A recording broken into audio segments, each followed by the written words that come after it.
Alors je reprends pour faire une autre vidéo. Donc bien sûr, il y a des gens qui pourraient se dire « Mais pourquoi tu ne cherches qu'à observer les chevreuils, tu t'intéresses pas aux renards ?» Si, je m'intéresse bien sûr aux renards, aux lièvres, aux blaireaux, à tous les mammifères sauvages. Mais il se trouve que les chevreuils sont les mammifères les plus faciles à voir entre guillemets dans les forêts parce que ils sont présents partout en Haute-Loire, contrairement au cerf qui n'est présent que dans certaines zones bien délimitées. Ils sont assez gros, donc visibles d'assez loin avec les jumelles. Et c'est des herbivores, donc leur but c'est de sortir dans les prés le soir pour brouter, contrairement aux carnivores qui sont toujours en déplacement à la poursuite d'une proie. Et puis le fait d'observer un chevreuil peut conduire des moments. En même temps on observe des chevreuils, on en voit d'autres. De un chevreuil, souvent on passe à 3 ou 4 chevreuils, c'est très rare qu'il y en ait un seul. Souvent on en voit un, parce que bon, on voit celui qui est le plus visible à première vue. Et puis on regarde bien, il y en a un deuxième, un troisième qui le rejoint, et puis pourquoi pas un renard ou un lièvre qui rejoignent les chevreuils ou qui passent à côté des chevreuils dans le même pré.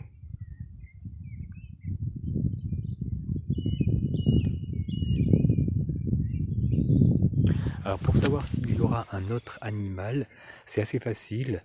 Le chevreuil est un bon aide pour savoir s'il y aura un autre animal. Vous regardez le chevreuil, vous voyez qu'il fixe dans une direction. Souvent, ça veut dire qu'il y a un autre animal. La plupart du temps, c'est un autre chevreuil, mais ça peut être un lièvre ou un renard. Vous voyez un chevreuil fixé dans une direction et s'arrêter. Vous attendez 2-3 minutes, vous en voyez dans 95% un deuxième.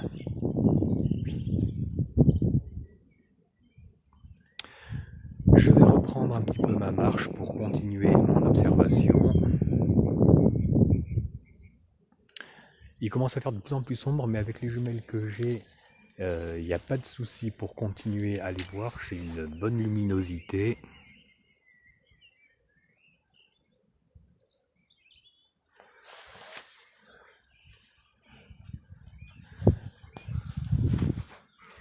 Ah, je sais pas si ça s'entend, il y a un brocard qui vient d'aboyer. C'est le cri du chevreuil.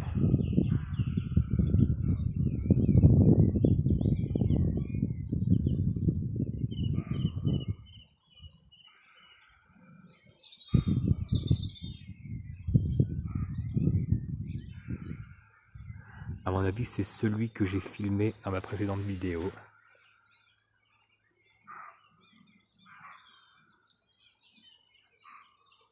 C'est des sortes d'aboiements qu'on entend sur la vidéo. Je sais pas si ça s'entend.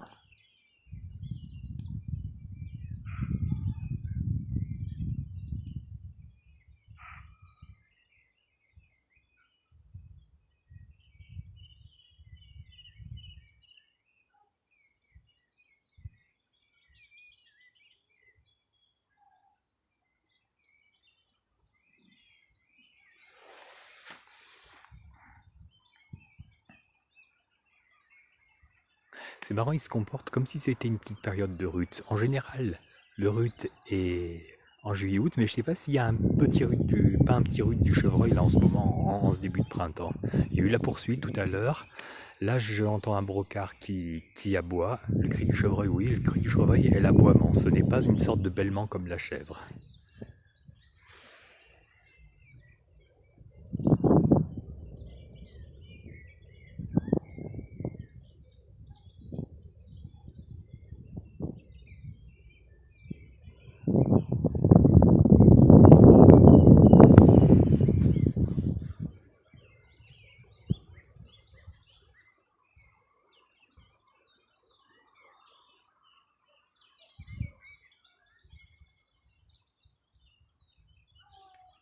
Bon, là, c'est un des aboiements de chien qu'on entend, mais tout à l'heure, c'était bien des aboiements de chevreuil.